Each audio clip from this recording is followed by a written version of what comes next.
భారతీయ పరంపర సనాతన సంస్కృతి నేటి తరానికి నేర్పించేందుకు రామకృష్ణ మఠం వాల్యూ ల్యాబ్స్ సహకారంతో 540 శ్రీ శారదా బాల సంస్కార కేంద్రాలను వరంగల్, మహబూబ్ నగర్ జిల్లాలలో వందే మాతరం ఫౌండేషన్ నిర్వహిస్తున్నది. ఉన్నత విలువలు, విద్యా వికాసం అందిస్తున్న ఈ కార్యక్రమానికి రామకృష్ణ మఠం హైదరాబాదు మార్గనిర్దేశం చేస్తూ ఉంది. ఈ కేంద్రాలకు విచ్చేసేటువంటి చిన్నారులలో దేశభక్తి, సామాజిక చైతన్యాన్ని పొందుతున్నారు.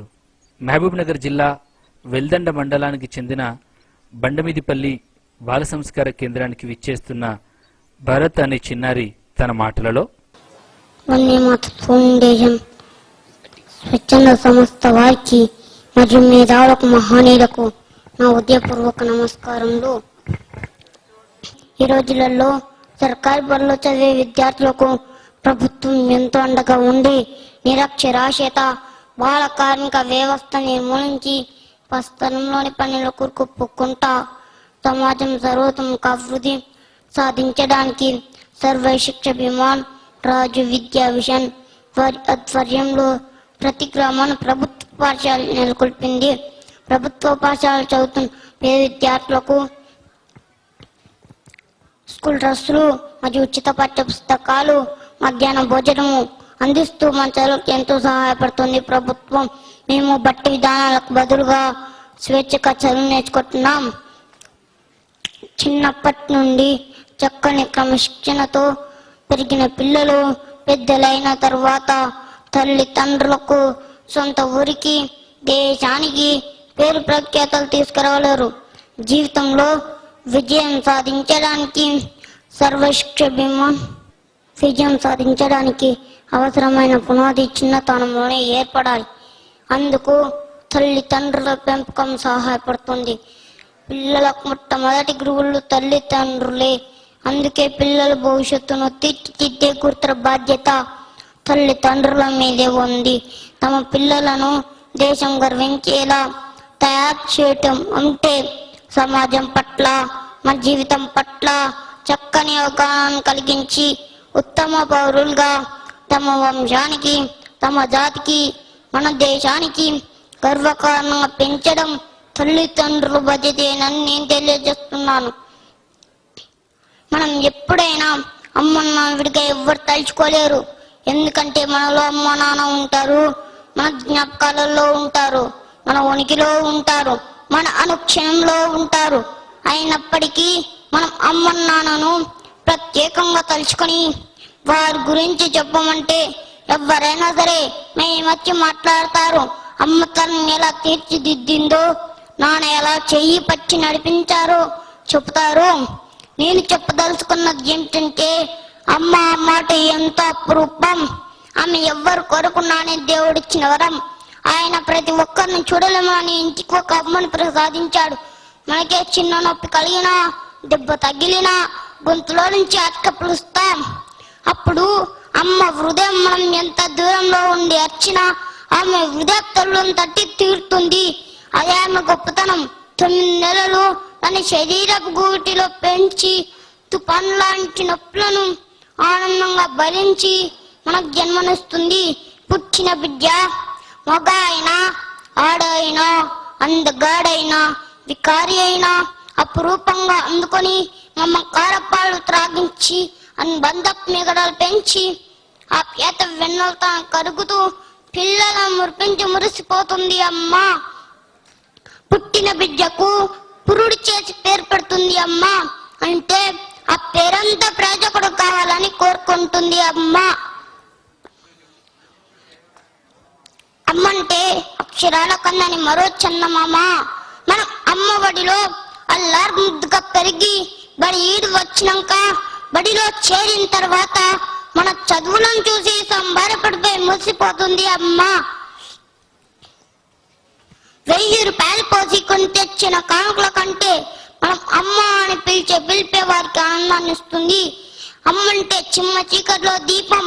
బిడ్డ ఆలన పాలన భిన్నతికి తల్లిదండ్రుల పాత్ర వేలు కట్టలేంది. కానీ బాల బాలికలు శక్తివంతమైన ఉత్తమ బీజాలు. వారిని మహోన్నతమైన వృక్షరాజాలుగా మలిచే ఉపాధ్యాయులు దైవ స్వరూపులే. పిల్లలకు అత్యంత ధైర్యం, ఉత్సాహం, న్యాయం, సమ్మతి, అంగీకార భావం, మెప్పు అందిస్తూ చక్కని మార్గం చూపే అధ్యాపకుడు సాక్షాత్ దైవమే. గురువు స్థానం అతి పవిత్రమైనది. గురువు అంటే జ్ఞాన స్వరూపం. విద్యార్థులంతా గురువును దైవంగా పూజించాలి. అలా చేసిన ప్రతి విద్యార్థి తనకు తాను స్వయం సమృద్ధిని సంపాదిస్తారు. మన జీవితం సమస్యల వలయం.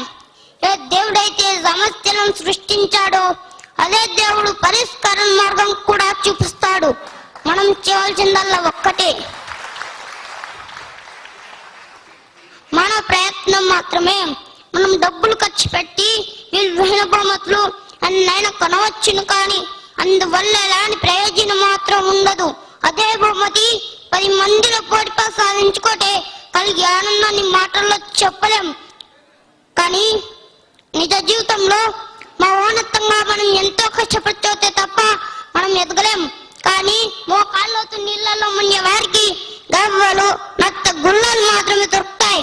కానీ సముద్రపు లోతులు చూసిన వారే రత్నాల రాట్లను సొంతం చెప్పుకోగలుగుతారు.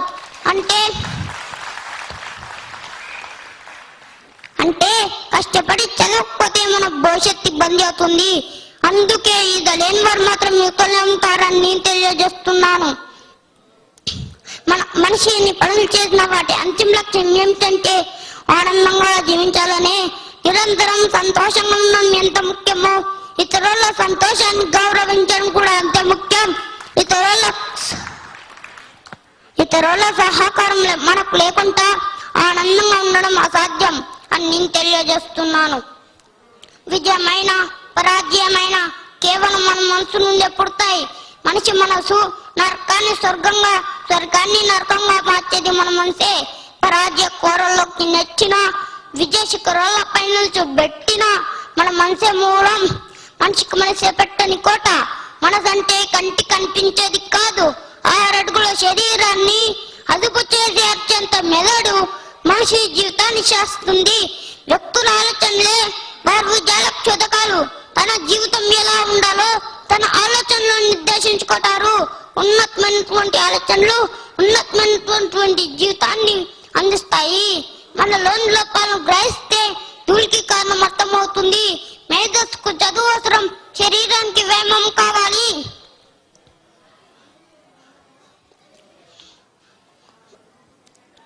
కానీ ఈ రోజులలో ప్రభుత్వ పాఠశాలలో చదువుకునే పేద విద్యార్థులు ఆర్థిక పరిస్థితుల వల్ల మరియు ఉపాధ్యాయుల కొరతల వల్ల లక్ష్యాన్ని సాధించలేకపోతున్నారు. సర్కార్ బల్లో చదివే విద్యార్థులకు జీవితం నాశనం కాకూడదని, మబ్బుల చాటున జాబిల్లిలా మా బ్రతుకులు కాకూడదని వందే మాత్ ఫౌండేషన్ స్వచ్ఛంద సంస్థ ముందుకు వచ్చి